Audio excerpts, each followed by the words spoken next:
बात बनेगी या नहीं ये आने वाला वक्त बताएगा। जी हाँ, नमस्कार, मैं हूँ रोहित सिंह और आप सभी का दिन भर की ताज़ा खबरों में स्वागत करता हूँ।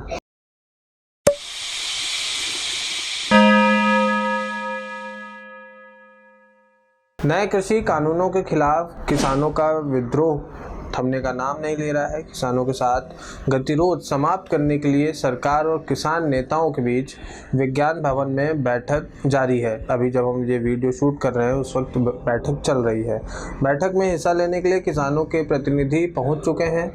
कृषि मंत्री नरेंद्र सिंह तोमर ने किसानों को बातचीत के लिए आमंत्रित किया है। मीटिंग का क्या नतीजा होगा ये हम आपको जल्द ही अपडेट कर देंगे, लेकिन उससे पहले हम आपको बता दें कि रक्षा मंत्री राजनाथ सिंह इस बैठक की अगुवाई कर रहे हैं और किसानों के करीब 35 प्रतिनिधि बैठक में शामिल होंगे। हम उम्मीद करते हैं कि इस बैठक से ज़रूर कोई सकारात्मक हल निकल कर आएगा और आंदोलित किसान शांत होंगे। चंदा कोचर को सुप्रीम कोर्ट से झटका लगा है। बॉम्बे हाई कोर्ट के फैसले के खिलाफ दायर याचिका उनकी खारिज हो गई है। क्या है पूरा मामला? आईसीआईसीआई बैंक के पूर्व मुख्य कार्यकारी अधिकारी और प्रबंध निदेशक चंदा कोचर को सुप्रीम कोर्ट से एक और झटका मिला है। उच्चतम न्यायालय ने मंगलवार को आईसीआईसीआई बैंक के पूर्व मुख्य कार्यकारी अधिकारी चंदा कोचर की उस याचिका को खारिज कर दिया जिसमें उन्होंने बैंक से उन्हें बर्खास्त करने के खिलाफ दायर अर्जी को बम्बई उच्च न्यायालय द्वारा अस्वीकार किए जाने के फैसले को चुनौती दी थी। न्यायमूर्ति संजय किशन कौल की अध्यक्षता वाली पीठ ने कहा कि हमें माफ कीजिए, हम उच्च न्यायालय के आदेश में हस्तक्षेप करने को इच्छुक नहीं। पाकिस्तान में फंसे दुनिया के सबसे अकेले हाथी को नई जिंदगी मिली है।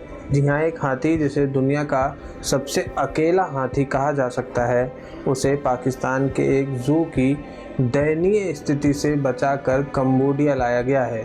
जी हाँ, कावन नाम के इस हाथी के कंबोडिया आने पर पॉप स्टार शेर ने स्वागत किया।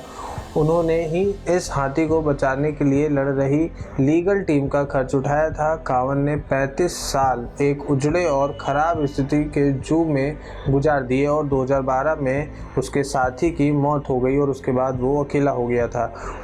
उसका वज़न बहुत ज़्यादा बढ़ गया था। कंबोडिया में उसे एक वन्य अभयारण्य में रखा जाएगा जहाँ वो दूसरे हाथियों के साथ अपनी ज़िंदगी गुजार सकेगा। विवादों में फिर शेहला रशीद, पिता ने बताया एंटी नेशनल, तो कहा परिवार से उनका कोई नाता ही नहीं है, वो सब लालची किस्म के लोग हैं। जेएनयू की पूर्व छात्रा शेहला रशीद और उनके पिता अब्दुल रशीद के बीच आरोप प्रत्यारोप का सिलसिला लगातार जारी है। अब शेहला ने आरोप लगाया है कि वे हमें गाली देते थे, घर से निकाल देते थे, इन्हें यह तक नहीं पता कि हमारी फीस कितनी भरनी पड़ती थी, ये हमारे बारे में कुछ नहीं जानते, सिर्फ परेशान करना जानते हैं। हमारी माँ ने अलग मकान बनाया था लेकिन इनकी नज़र में उनके पैसों पर थी।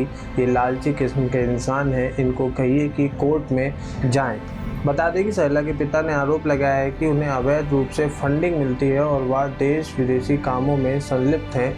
इसके बाद शेहला भी खुलकर सामने आई और उन्होंने पिता पर भ्रष्ट होने के आरोप लगा दिए। शेहला ने यह भी कहा कि मारपीट से तंग आकर उनकी मां ने फैमिली कोर्ट में शिकायत दर्ज करवाई है।